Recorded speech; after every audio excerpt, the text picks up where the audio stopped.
اسی ماحول نے ادنا کو اعلیٰ کر دیا دیکھو۔ حضرت سیدنا ابو ہریرہ رضی اللہ تعالی عنہ سے مروی ہے کہ حضور اکرم نور مجسم شاہ بنی آدم رحمت عالم شہنشاہ عرب و عجم رسول محتشم صلی اللہ تعالی علیہ وآلہ وسلم کا ارشاد معظم ہے، ان فتنوں سے پہلے نیک اعمال کے سلسلے میں جلدی کرو جو تاریک رات کے حصوں کی طرح ہوں گے۔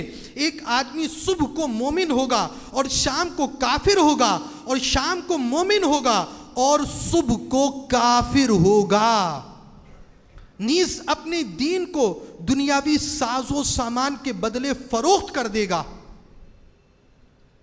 میٹھے میٹھے اور پیارے پیارے اسلامی بھائیوں، فتاوی شامی میں ہے حرام الفاظ اور کفریہ کلمات کے متعلق علم سیکھنا فرض ہے۔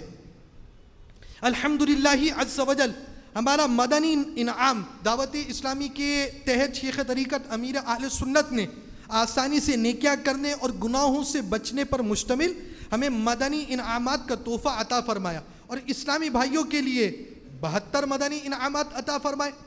ان مدنی انعامات میں سے 71واں مدنی انعام سالانہ مدنی انعام ہے کہ ہر سال کفریہ کلمات کے بارے میں سوال جواب پڑھنا بھی 71 نمبر مدنی انعام میں شامل ہے۔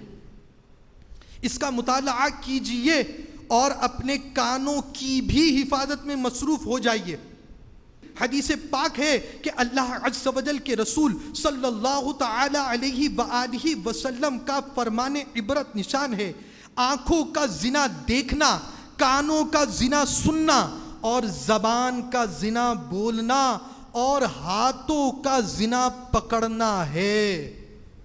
میٹھے میٹھے اور پیارے پیارے اسلامی بھائیوں، زنا کان بھی کرتے ہیں، ان کی حفاظت بہت زیادہ ضروری ہے۔ گانوں کے 35 کفریہ اشعار اسی رسالے کے صفحہ نمبر 9 پر ہے۔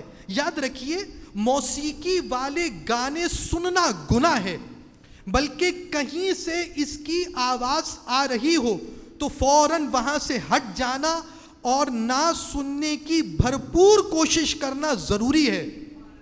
چنانچہ حضرت علامہ شامی قدس سرہ السامین فرماتے ہیں، بانسری اور دیگر سازوں کا سننا بھی حرام ہے، اگر اچانک سن لیا تو معذور ہے، اور اس پر واجب ہے کہ نہ سننے کی پوری کوشش کرے۔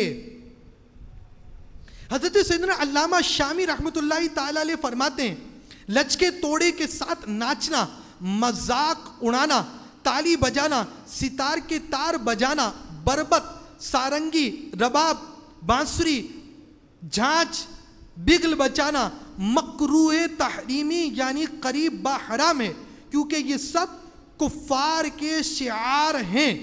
نیز بانسری اور دیگر سازوں کا سننا بھی حرام ہے، اگر اچانک سن لیا تو معذور ہے، اور اس پر واجب ہے کہ نہ سننے کی پوری کوشش کرے۔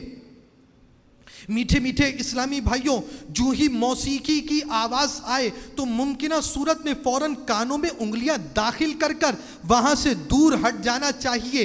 اگر انگلیاں تو کانوں میں ڈال دیں مگر وہیں کھڑے یا بیٹھے رہے یا معمولی سب پرے ہٹ گئے تو موسیقی کی آواز سے بچ نہیں سکیں گے۔ انگلیاں کانوں میں ڈال کر نہ صحیح مگر کسی طرح بھی موسیقی کی آواز سے بچنے کی بھرپور کوشش کرنا واجب ہے۔ اگر کوشش نہیں کریں گے تو ترک واجب کا گناہ ہوگا۔ میٹھے میٹھے اور پیارے پیارے اسلامی بھائیوں، گانوں کی آوازیں سننے سے بچنے کا ذہن بنائیے اور کانوں کا قفل مدینہ لگائیے۔ مزید کانوں کی حفاظت کے مدنی پھول بھی سماعت فرمائیے۔ اسی طرح انسان کبھی غیبت سنتا ہے اور اس پر راضی ہو کر گناہ میں جا پڑتا ہے۔ چنانچہ دعوت اسلامی کے اشاعتی ادارے مکتبۃ المدینہ کی مطبوعہ درسی کتاب جو کہ فیضان سنت جلد دوم کا ایک باب غیبت کی تباہ کاریاں جو کہ 504 صفحات پر مشتمل شیخ طریقت امیر اہل سنت کی مایہ ناز تصنیف ہے، اس کے صفحہ نمبر 179 پر ہے، حضرت سیدنا ابو بکر صدیق رضی اللہ تعالی عنہ اور حضرت سیدنا عمر فاروق اعظم رضی اللہ تعالی عنہ کے بارے میں مروی ہے کہ ان میں سے ایک نے دوسرے سے فرمایا ان فلانا لنؤم، یعنی فلاں شخص بہت سوتا ہے۔ پھر انہوں نے سرکار مدینہ صلی اللہ تعالی علیہ وآلہ وسلم سے سالن مانگا تاکہ روٹی کھائیں۔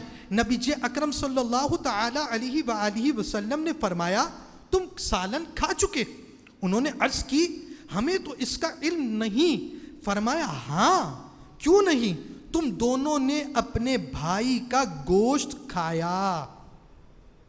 حجت الاسلام حضرت سیدنا امام محمد بن محمد غزالی علیہ رحمت اللہ الوالی یہ حدیث پاک نقل کرنے کے بعد فرماتے ہیں تو دیکھو کس طرح سلطان انبیاء صلی اللہ علیہ وسلم نے دونوں کو اس مسئلے میں جمع کیا، حالانکہ زبان سے صرف ایک نے غیبت کی مگر دوسرے نے اسے سنا، لہٰذا وہ بھی غیبت میں شریک ٹھہرائے گئے۔ یاد رہے حضرات، یہ صفحہ نمبر 180 کا مدنی پھول عرض کر رہا ہوں، حضرات شیخین کریمین یعنی صدیق اکبر و فاروق اعظم رضی اللہ تعالی عنہما کے بارے میں کسی طرح کی برائی ذہن میں نہ لائی جائے۔ یہ زمانہ تربیت کے معمولات تھے، ابھی صحابہ اکرام علیہم رضوان کی تربیت ہو رہی تھی، اور ان واقعات کی ایک حکمت یہ بھی ہے تاکہ ہمیں سیکھنے کو مل سکے۔ ہمارے اسلاف رحمہم اللہ السلام کسی سے مسلمان کی غیبت سنتے تو فوراً اسے ٹوک دیتے، اور ان کا انداز بھی کتنا حسین ہوتا۔